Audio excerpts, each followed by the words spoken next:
están todos conectados, doctor. Está la doctora Galán por el doctor Mogaburu, la doctora Gala por la doctora Colombres, el doctor Bomba, la doctora Gallo. Los imputados.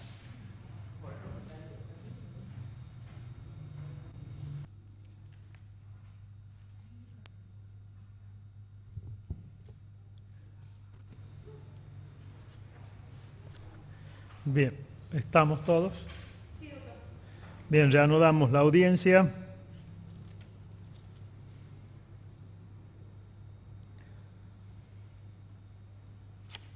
Luego de evaluar la prueba, escuchar las declaraciones de las personas acusadas, a la Fiscalía, a la Defensa, el Tribunal, por unanimidad, ha resuelto declarar responsables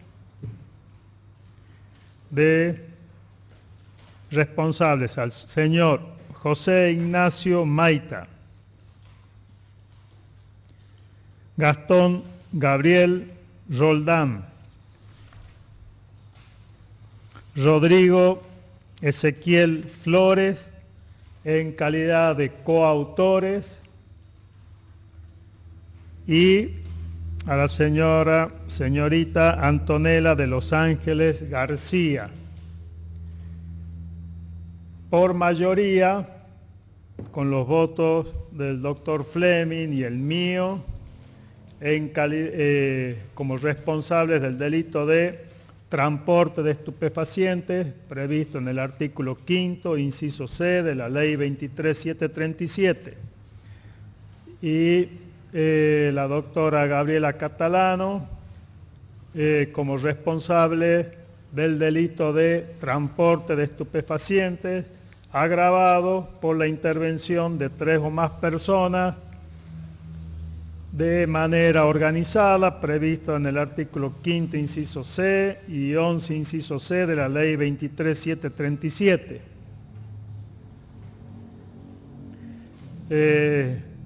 También, por unanimidad, el tribunal ha resuelto absolver al señor Antonio Sebastián Casco por el beneficio de la duda.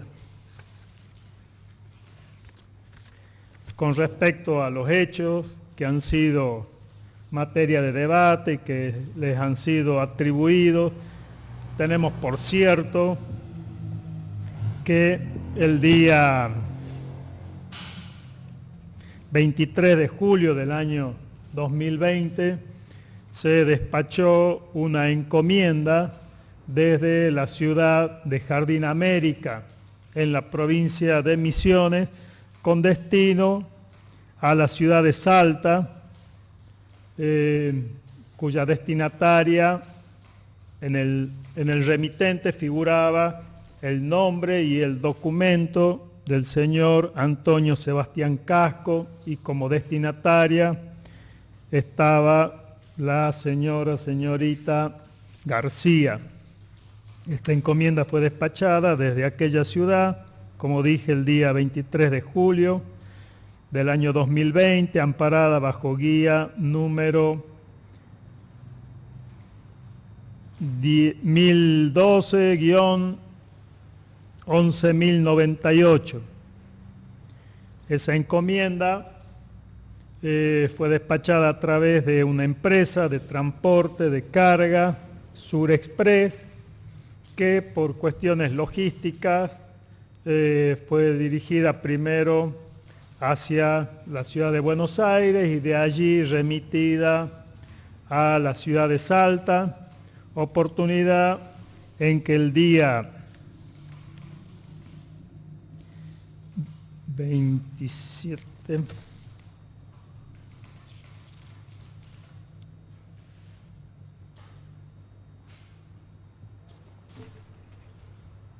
el día 5 de agosto del año 2020 concurrieron a la terminal de Salta a retirar la encomienda la señorita García, acompañada por Maita, y lo esperaba en la puerta, en un vehículo, el conductor, que era Roldán, días anteriores habían concurrido a la terminal de ómnibus también a retirar esa encomienda, la señorita García y Flores y Roldán.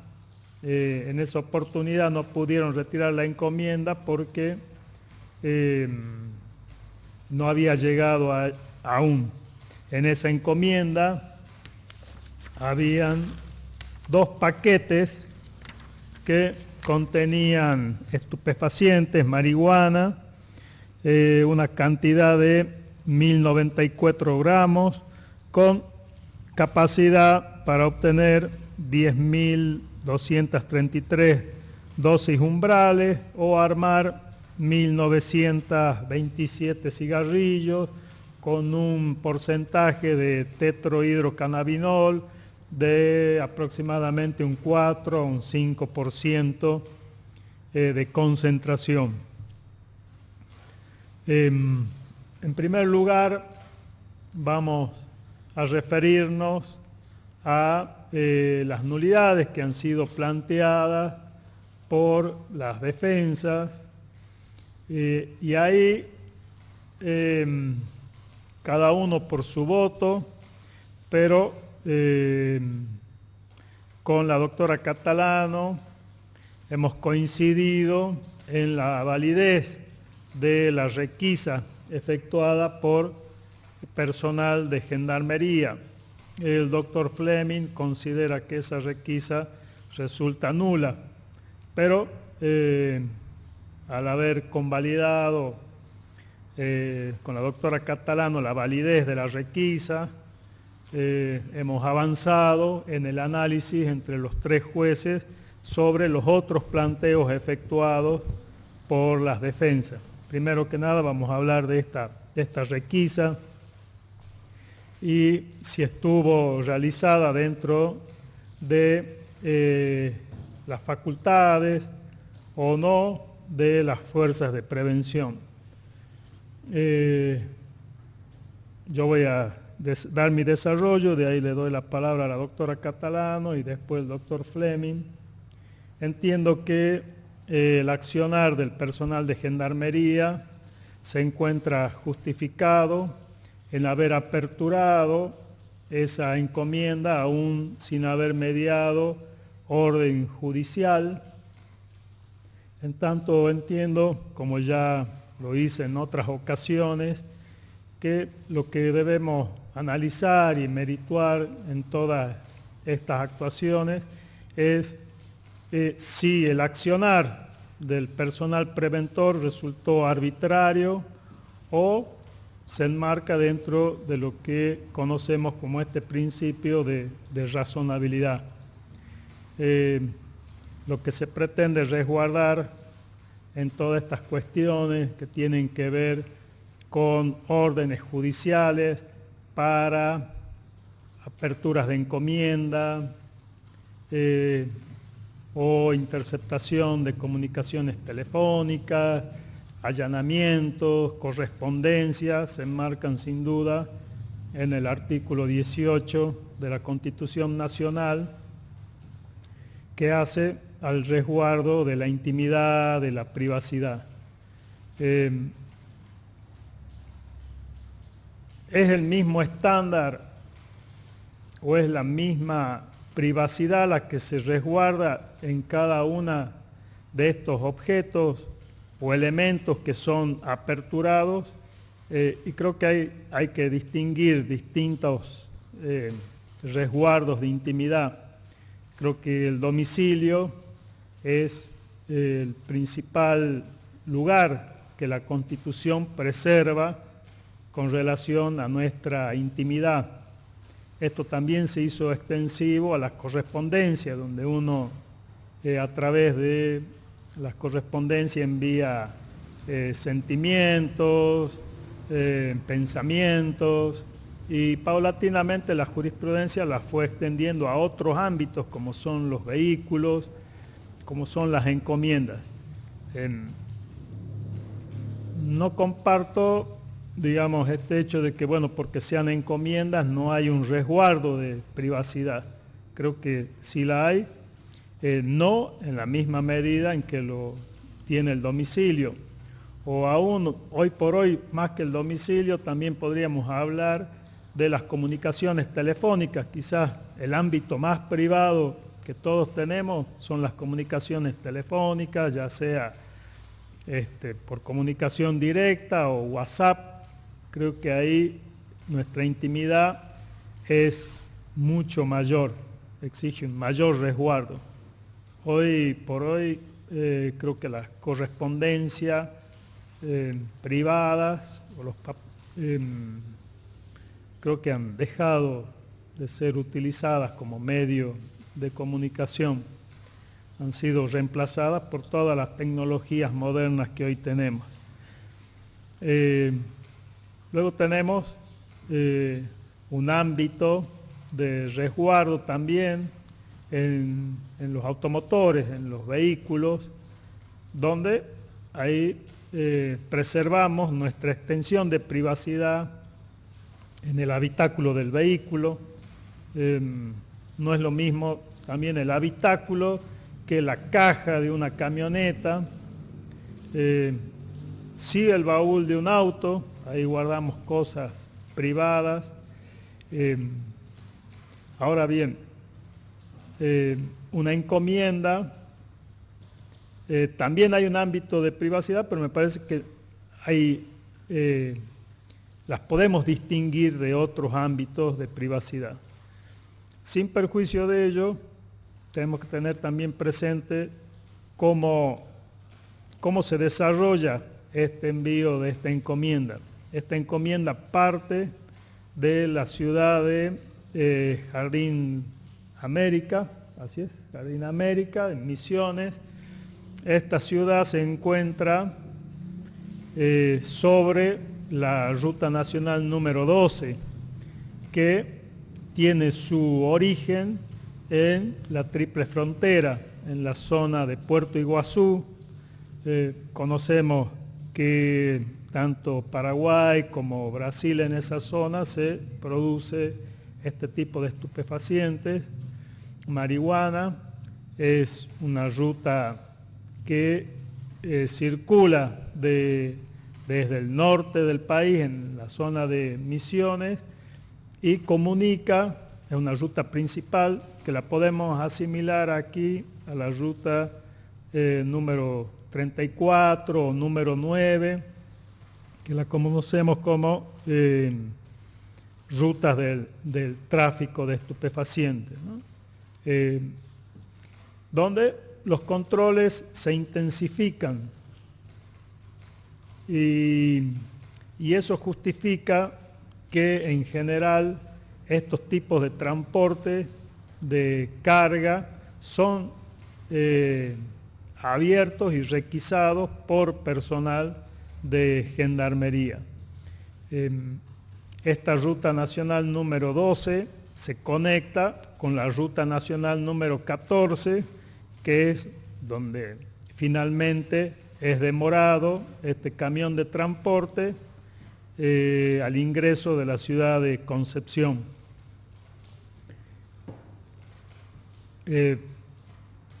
Creo, en mi parecer, que no resulta de aplicación la jurisprudencia citada por la Fiscalía de la Cámara de Casación Penal, en tanto ese hecho estaba vinculado a un control fitosanitario por parte del SENASA, donde a los fines de evitar que algunos productos ingresen a una zona protegida que tiende a evitar la propagación de alguna peste en los frutos que se cosechan en esa zona.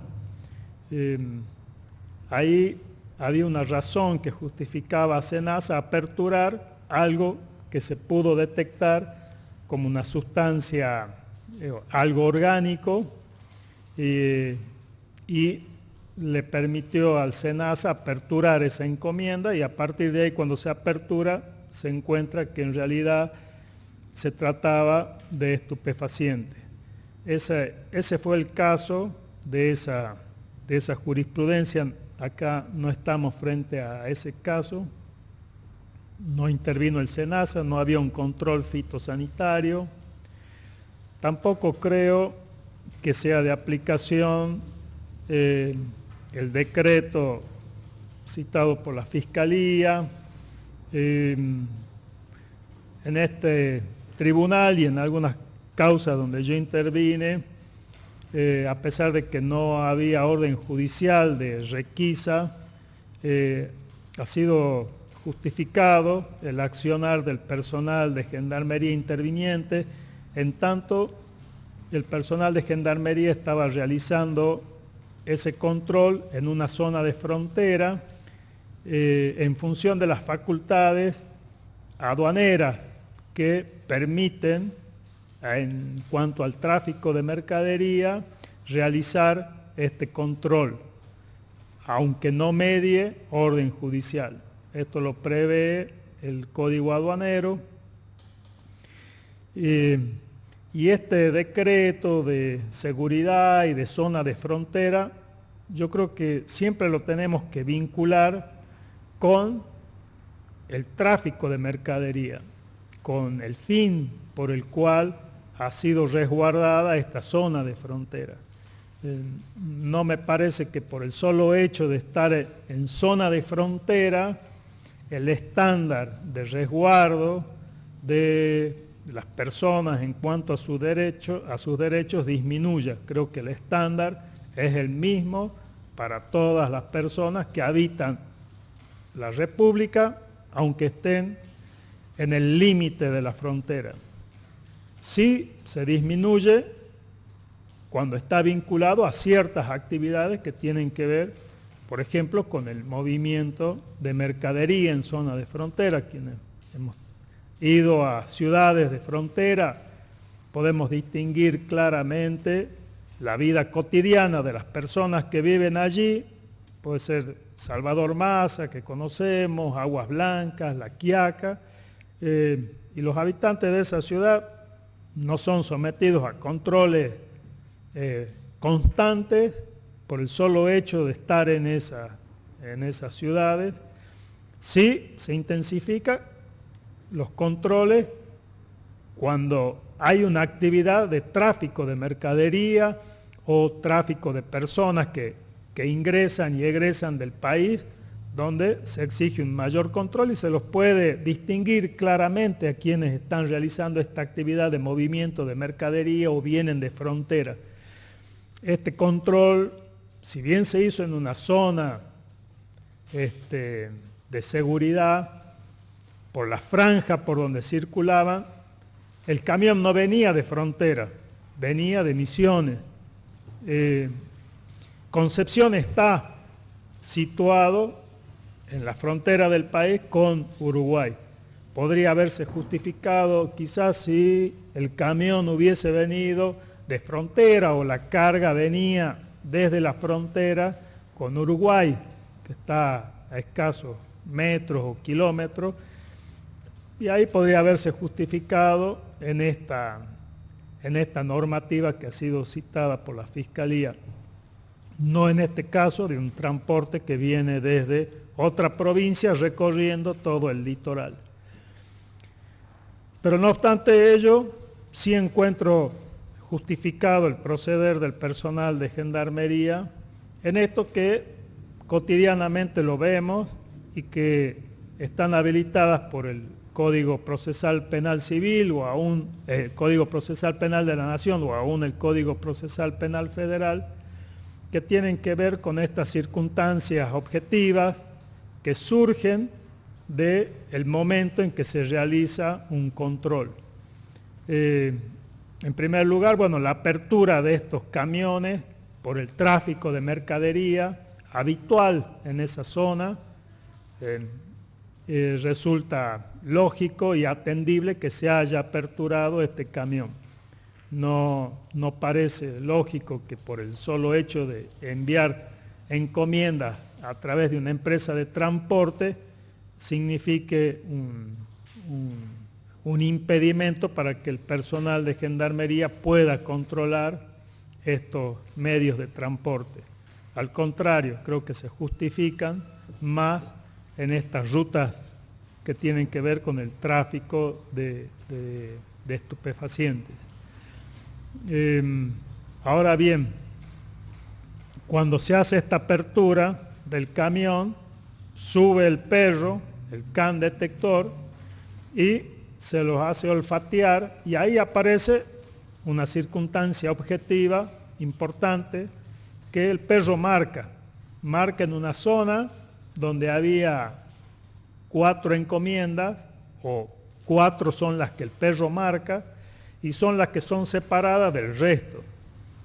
El personal de gendarmería no actúa arbitrariamente sobre esas 4 cajas, ni baja todas o apertura todas. Hay una actitud racional en su lógica, y toma estas 4 cajas que son marcadas por el perro. Luego, una vez separada esta, el perro vuelve a marcar y huele, digamos, marca porque siente el olor que emana de esas encomiendas. Y ahí tenemos una causa objetiva, un dato objetivo que justifica el proceder de gendarmería. Hay racionalidad en su accionar. También nos exige, antes ya lo hacíamos porque interpretábamos así de este punto de la urgencia en realizar o no la medida. Hoy el Código Procesal Penal Federal lo dice expresamente, con circunstancias objetivas y mediando urgencia, habilita al personal de gendarmería a requisar, aunque no medie orden judicial. Entiendo acá que hay una condición de urgencia y está dada en la necesidad de ver si ese camión continúa viaje sin la encomienda, porque es retenida a la espera de conseguir una orden judicial, o sigue viaje para que termine su circuito y poder identificar a las personas que resultan responsables de este hecho.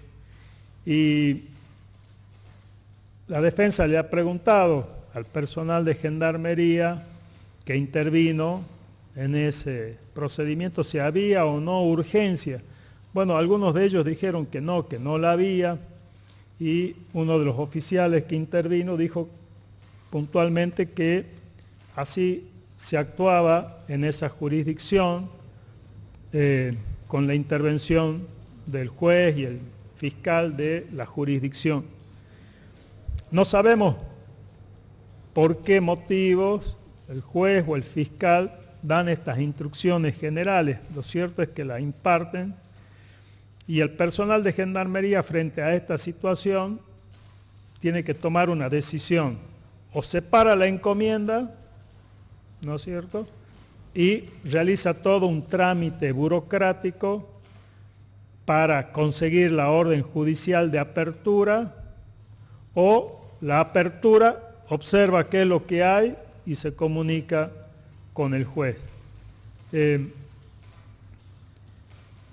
Si el personal de gendarmería hubiese apartado esa encomienda hasta conseguir la orden judicial, bueno, ese camión debería haber seguido su recorrido, con lo cual se habría frustrado el fin buscado, que era poder detectar y descubrir quiénes eran los responsables de este hecho. ¿Y por qué?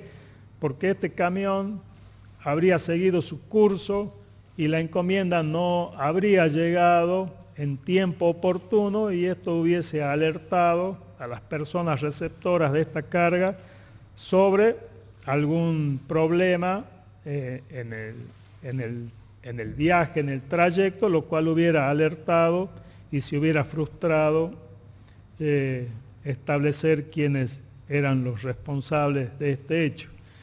Así que hay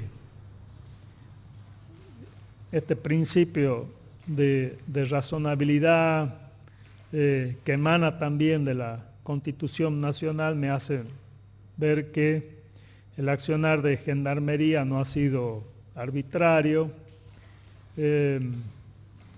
no hubo una actuación discrecional,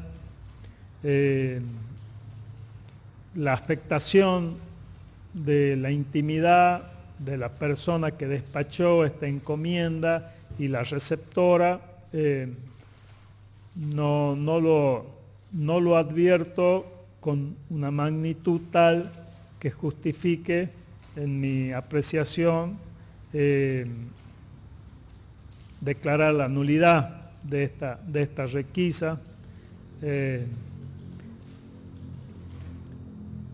Hay este dato, me parece que es relevante en esta decisión, que es el olor que emanaba de esta encomienda, ¿no? Que hace advertir al personal de Gendarmería esto, que en esa encomienda podría haber sustancia estupefaciente. La privacidad de quien manda algo que considera realmente íntimo en una encomienda con estupefaciente, bueno, pone en duda, digamos, sobre ese derecho tan resguardado por la Constitución que hace a la intimidad y la privacidad. Por eso, en este caso, me inclino por sostener la validez del procedimiento de Gendarmería. Para no avanzar sobre otros puntos, le doy la palabra a la doctora Catalano. Bien, casi en un todo de acuerdo con lo manifestado por el doctor Batule, considero que el procedimiento llevado a cabo por personal de Gendarmería en la Ruta 14, Ruta Nacional 14, resulta válido.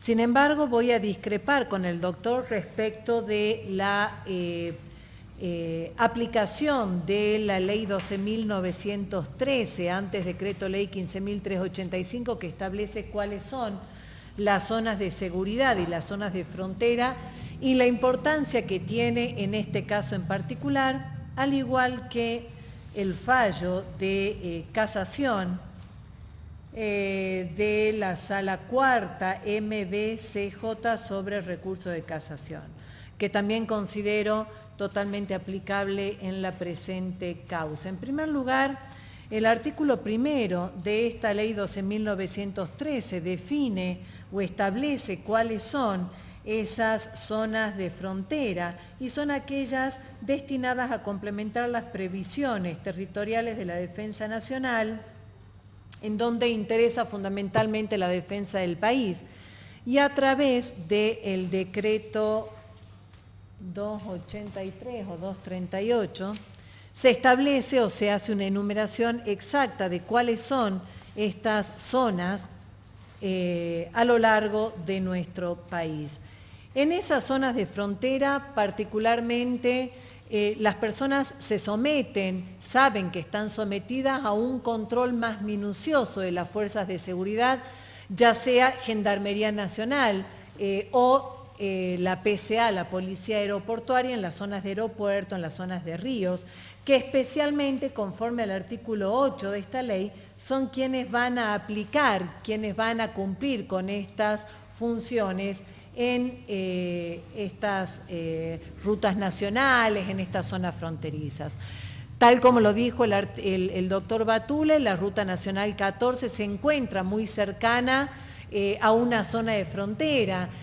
Es una ruta que atraviesa desde la Ruta 12 Paraguay, Brasil y Uruguay, muy cercana al límite fronterizo exactamente. Y es por ello entonces que los controles son mayores, de la misma manera que cuando uno se acerca al límite con Bolivia, también sabemos que estamos sometidos a esos mayores controles, sin que esto implique la existencia de dos categorías de personas distintas, las que viven en Capital Federal o lejos de la zona de frontera y aquellas que viven más cercanos aquí. El fallo de la Corte Suprema de Justicia de la Nación, conocido como Lemos, específicamente establece con toda claridad que de las reglas de la experiencia y así de la sana crítica que debe regir en toda decisión judicial, indican que por su cercanía con la frontera, aquí estábamos en el fallo de Lemos cercanos a la frontera con Bolivia, el transporte y ocultamiento de estupefacientes es un modus operandi frecuente, razón por la cual allí se practican inspecciones vehiculares más profundas, incluso con perros entrenados y más recientemente con la utilización de escáneres. Y hace referencia también a la utilización tienen también ahí los test químicos para poder determinar en forma rápida si se trata o no de sustancias estupefacientes. De tal manera entonces que con mayor razón la circulación por estas rutas que se consideran dentro de la zona de frontera se hace con el conocimiento de la mayor vigilancia que tienen las fuerzas de seguridad federales, en este caso Gendarmería Nacional. Pero además, aquí estamos frente a una encomienda que fue remitida desde una localidad también ubicada en una provincia fronteriza, con destino a la ciudad de Salta, con previo paso por la ciudad de Buenos Aires. Aquí considero que también resulta aplicable, resulta totalmente válida la jurisprudencia de la Cámara Federal de Casación Penal en esta causa MBCJ sobre recurso de casación, donde fundamentalmente se sostiene que la interceptación de una encomienda no se identifica ni es análoga a la interceptación de una correspondencia en los términos de los artículos 234 y 235 del Código Procesal Penal de la Nación, y que la protección que otorga la garantía de la inviolabilidad de la correspondencia en principio no alcanza a las encomiendas del voto del doctor Hornos. El artículo 18 de la Constitución Nacional expresamente establece la inviolabilidad no solo del domicilio, sino también de la correspondencia epistolar, siendo o elevando la protección de estos ámbitos, incluida también hoy por hoy las intervenciones telefónicas, entonces elevando el nivel de protección por considerar que son ámbitos de privacidad muy estrictos, el domicilio, las intervenciones o las comunicaciones telefónicas y las cartas epistolares, ya que en estas dos últimas, las comunicaciones telefónicas y las cartas, contienen pensamientos, ideologías, manifestaciones de cuestiones muy privadas que podrían verse gravemente afectadas o que se ven gravemente afectadas si es que son interceptadas sin orden judicial. Sin embargo, aquí estamos frente a una encomienda en la que solamente se encontró sustancia estupefaciente. Cuando el Código Procesal Penal en sus artículos 234 y 235, Código Procesal Penal Nacional de la Nación, no el federal, hace referencia a la interceptación de correspondencia, Francisco Dálvora, en su obra Código Procesal Penal de la Nación, ha anotado, comentado y concordado, en el comentario al artículo 234 particularmente, dice que las encomiendas no están protegidas de la forma en que está protegida la correspondencia epistolar dentro de estas exigencias del artículo 18 de la Constitución Nacional,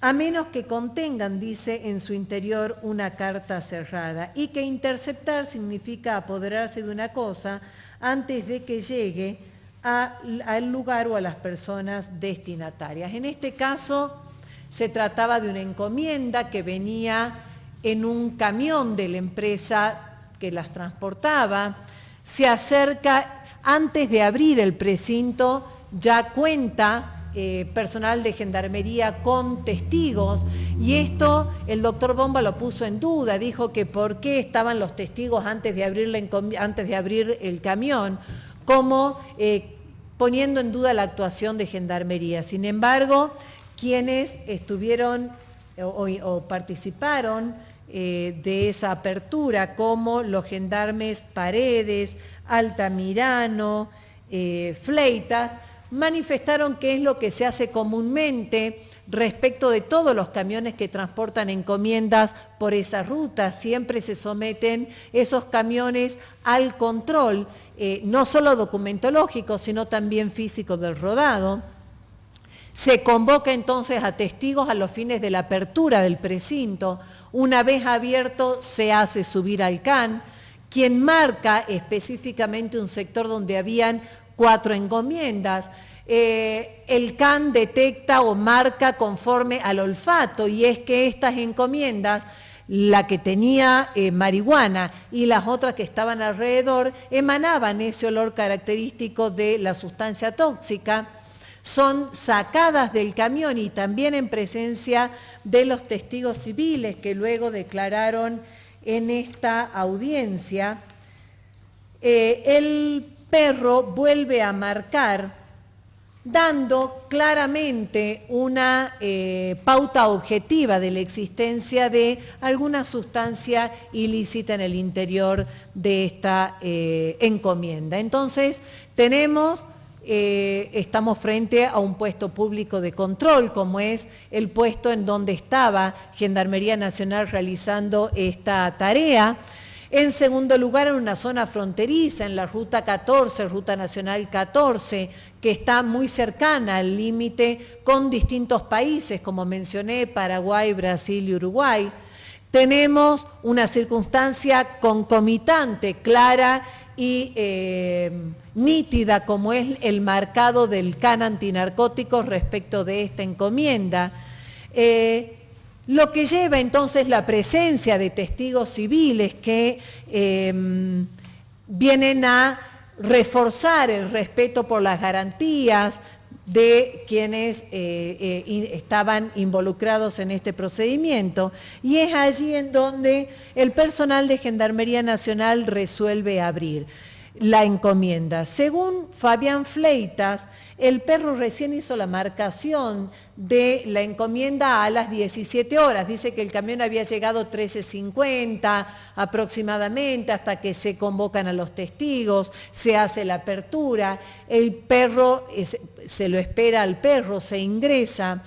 Y también dijo el gendarme que era el jefe de patrulla, Fleitas, que se hicieron varias llamadas se hicieron varios intentos de llamadas con la Fiscalía Federal de turno, las que no fueron, o las que fueron malogradas, y recién logran comunicarse con el fiscal a horas 18.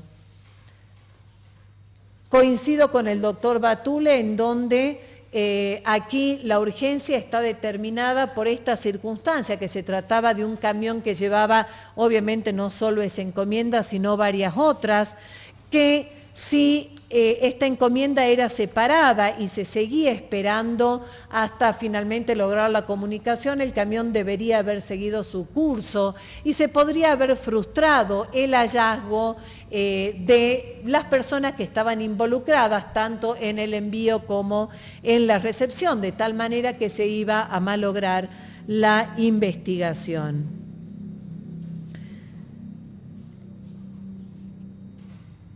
Este fallo al que hice referencia de la Cámara Federal de Casación Penal expresamente dice que el sometimiento voluntario a ámbitos en los que por razones de seguridad se llevan a cabo diligencias de prevención general que resultan de conocimiento público y refiere a las cárceles, los aeropuertos y específicamente las zonas de frontera, constituye asentimiento respecto de tales diligencias en grado suficiente para flexibilizar la protección del derecho a la intimidad que tutela la Constitución Nacional, y que el específico objetivo que da fundamento a la revisación de los objetos introducidos en la zona protegida resultaría fácilmente burlados de admitirse que quienes viajan con pertenencias puedan ser objeto de revisación, mientras que la mercadería o bultos enviados como encomienda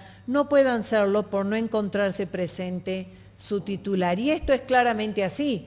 Cuando nosotros transitamos en nuestros vehículos particulares por la zona fronteriza, sabemos, personalmente me ocurrió en muchísimas circunstancias, que tenemos que someternos al cuestionamiento, al control de la documentación por parte de Gendarmería Nacional y, ¿por qué no, si ellos lo disponen, al control físico de nuestro automóvil? Lo que implicaría que si yo llevo un paquete, esta encomienda, en vez de despacharla como encomienda, la llevo en el baúl de mi auto, bastaría con algún nerviosismo o alguna circunstancia objetiva mencionada por Gendarmería para que sea válida la requisa sin orden judicial. Pero resulta que cuando enviamos ese mismo paquete por encomienda, ante circunstancias aún más objetivas, como sería el olfato de un perro, la marcación del mismo, no podamos abrirla por esta circunstancia de tratarse de una encomienda que es remitida a través de una empresa de transporte. De tal manera entonces que aquí considero que se dan las pautas, no resulta de aplicación los artículos 234 y 235, por cuanto la encomienda no es específicamente una carta o una correspondencia epistolar en los términos del artículo 18 de la Constitución Nacional. Estamos dentro de una zona de frontera que específicamente refuerza las funciones de Gendarmería en materia de prevención. El doctor Bomba hizo referencia a que durante la época en que se produce este procedimiento estábamos en época de pandemia con las fronteras cerradas, pero quienes vivimos en Salta sabemos perfectamente que el hecho de que la frontera esté cerrada por sus pasos habilitados no impide que el transporte de personas, de cosas, siga continuando por la enorme cantidad de pasos ilegales que existen entre nuestro país y la gran cantidad de países vecinos. Se trató de un procedimiento de rutina, claramente lo dijo el jefe de la patrulla cuando declaró en esta audiencia, como así también el resto de los gendarmes. E inmediatamente después de abierta la encomienda delante de personal civil, de personas que fueron solicitadas como testigos, quienes claramente declararon aquí cómo fue el procedimiento sin invasión o sin violación de ninguna otra garantía ni derecho constitucional. Se dio comunicación al fiscal y después al secretario, quien ordenó que se aplicara el procedimiento especial de la entrega vigilada, y así se hizo. La Sala Cuarta también de la Cámara Federal de Casación Penal en la causa Ordinola, Eric Ángel, del registro número 7312, sostuvo que entre los requisitos ineludibles que autorizan a prescindir de la necesaria orden judicial se encuentran las circunstancias previas o concomitantes, siendo facultad de los jueces su ulterior valoración, atendiéndose para ello a la historicidad de los sucesos que vienen relatados, y en tal sentido que las circunstancias aludidas deben ser entendidas como aquellas que se advierten durante la requisa o inspección, motivadas por elementos objetivos, previos y que refuerzan la convicción de hallar cosas constitutivas o provenientes de un delito. De la misma manera, la Corte Suprema de Justicia de la Nación, en el fallo Stacanti Oscar,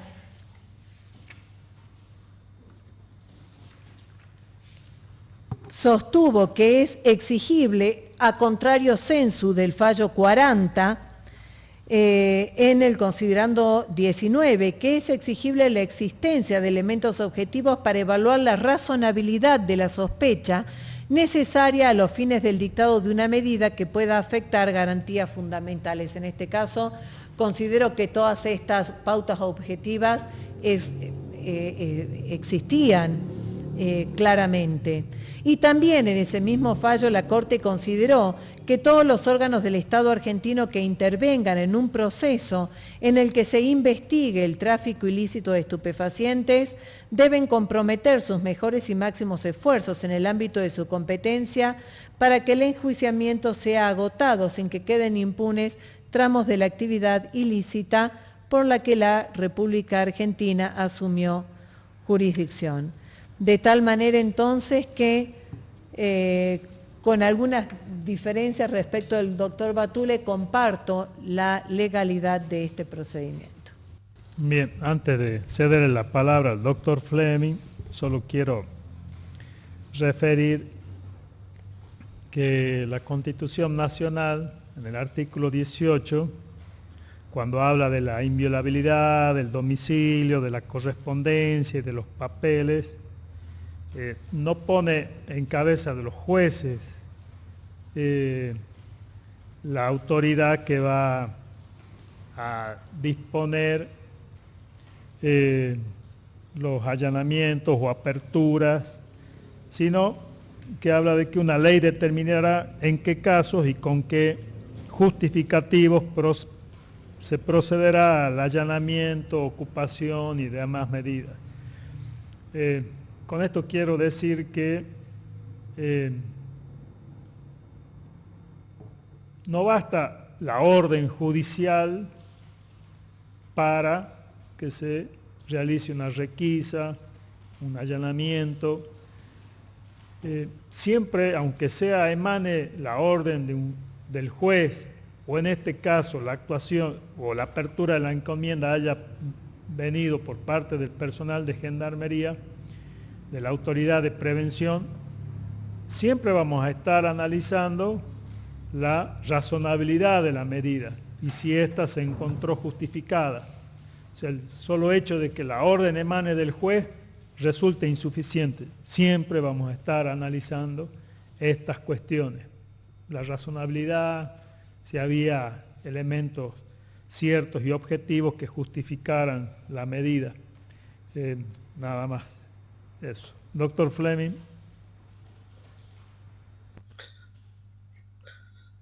Sí,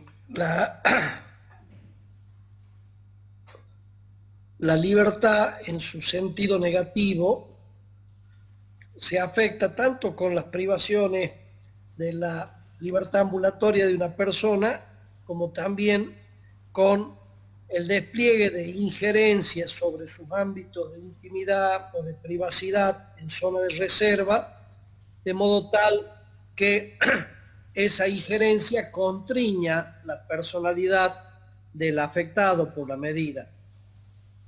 Hay ámbitos que están definidos por la ley como de soberanía de la persona respecto de sus comportamientos, respecto de sus comunicaciones, en la cual no pueden haber injerencias arbitrarias de terceros. La Corte Suprema de Justicia de la Nación, en el caso Daray, ya estableció como uno de los parámetros para justificar una injerencia sobre la privacidad, en aquel caso de Daray, para justificar una requisa, un principio de legalidad, es decir, que la injerencia tenga previsión en la ley, se haga conforme las previsiones de la ley. La Corte Interamericana de Derechos Humanos, en el caso Escher sobre Brasil, que fue fallado en la primera década de este siglo, estableció dos requisitos para validar las injerencias sobre la intimidad o privacidad. El primero, que se esté frente a un delito determinado o alta sospecha sobre un delito determinado. Y el segundo, que se establezca el avance sobre la intimidad conforme al respeto al principio de legalidad de la injerencia, es decir, que se actúe conforme las previsiones predeterminadas en la ley que permitan avanzar sobre estas zonas de reserva, lo que implica prohibir la analogía dentro de las injerencias y prohibir las interpretaciones extensivas. Si esto no estaba suficientemente claro o pueda decirse que no era un criterio actual, el año pasado la misma Corte Interamericana, en este caso ya sobre Fernández Prieto y Tumbeiro, dos casos de la República Argentina, condenó al Estado Nacional Argentino por no haberse respetado el principio de legalidad en las injerencias. En el caso de Fernández Prieto y Tumbeiro se trataba en un caso de una detención que se consideró ilegal y en un segundo caso en una requisa que se consideró ilegal. En ambos supuestos se allanó el Estado argentino y fue condenado, entre otras cosas, con la indicación de que debía actualizar su legislación para prever de una manera menos abierta o con un nivel de definición más preciso los supuestos habilitantes para que las autoridades pudieran avanzar sobre la intimidad de las personas. En este caso que nosotros estamos examinando, la legislación aplicable, aquella que fue invocada por los preventores, fue el Código Procesal Penal de la Nación, el que en su artículo 184 autoriza ante cualquier peligro de demora en la investigación que compromete el éxito de la misma, los policías pueden acudir a una serie de actividades, entre los cuales se incluyen las inspecciones. En ese mismo Código Procesal Penal de la Nación, ya en el artículo 234, titulado Intercepción de correspondencia, textualmente se establece que siempre que lo considere útil para la comprobación del delito, el juez podrá ordenar mediante auto fundado la interceptación y el secuestro de la correspondencia postal o telegráfica o de todo otro efecto remitido por el imputado o destinado a éste, aunque sea bajo nombre supuesto. Este primer artículo, 234, habla de la interceptación y el secuestro. Y el artículo 235, el siguiente, habla de la apertura y el examen del contenido, cómo se debe realizar. Acá, claramente, la ley procesal penal identifica correspondencia postal o telegráfica con todo otro efecto. ¿Y cuál puede ser el alcance del todo otro efecto si es que excluimos la correspondencia postal o telegráfica? ¿Qué pudiera ser ese todo otro efecto? A mi modo de ver, claramente los despachos por encomienda son todo otro efecto, bajo la condición de que sea remitido por el imputado o destinado a esto, que es precisamente esa la característica de una encomienda, que se origina en el remitente y se destina al destinatario, es decir, que tiene identificación tanto de el origen como del destino del despacho del efecto.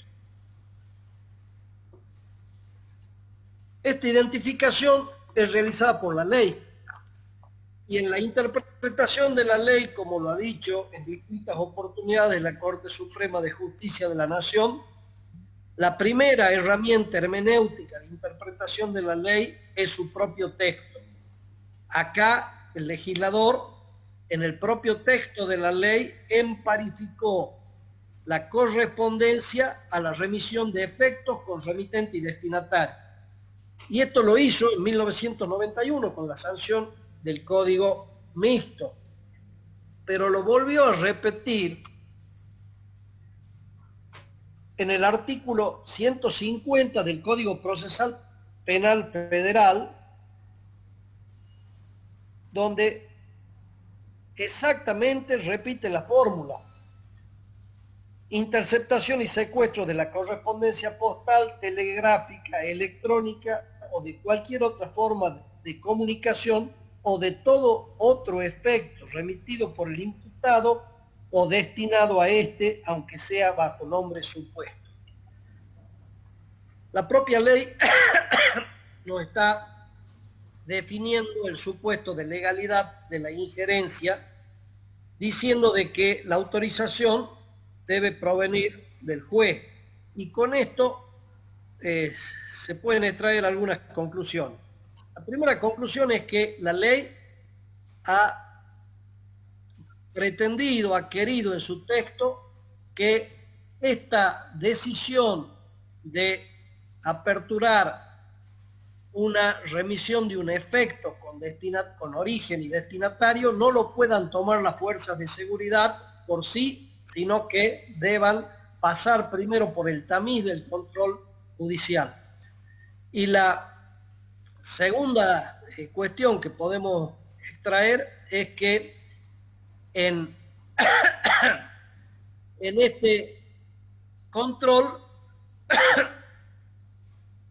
tiene que haber causa probable, es decir, tenemos que estar bajo un supuesto de delito determinado. En el caso que nosotros estamos juzgando en el día de hoy, está claro que había una sospecha fundada de delito, una alta sospecha fundada, dado que el CAN, detector de narcóticos, marcó 4 encomiendas. No hay duda entonces de que había una sospecha de delito determinado. Pero del mismo modo, también no hay duda de que no existía urgencia en la apertura de la encomienda. No digo en el secuestro, digo en la apertura de la encomienda. Esa causa probable podía justificar que se intercepte la encomienda, porque de no hacer esa interceptación en Gendarmería Nacional, la encomienda, siguiendo su curso, podía perderse definitivamente como evidencia de un hecho ilícito. Hasta ahí Gendarmería actúa conforme sus atribuciones, evitando que la prueba o la evidencia de ilícito se pierda. Pero no contenta con esta forma de asegurar la evidencia, Gendarmería va un paso más allá y decide por sí la apertura. Y para hacerlo, no estaba frente a ningún supuesto de urgencia, dado que podía seguir el vehículo de la empresa de transporte mientras se mantenía retenida una de las remesas por alta probabilidad de constituir evidencia de un delito.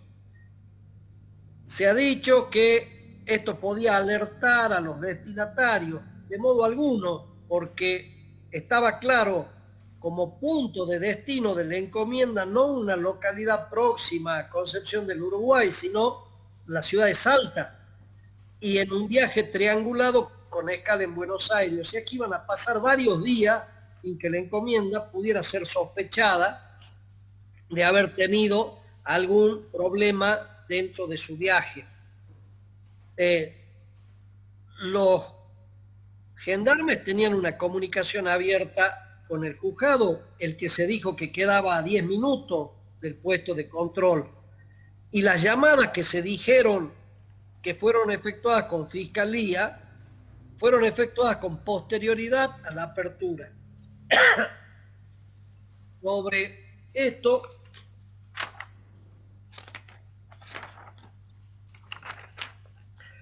el testigo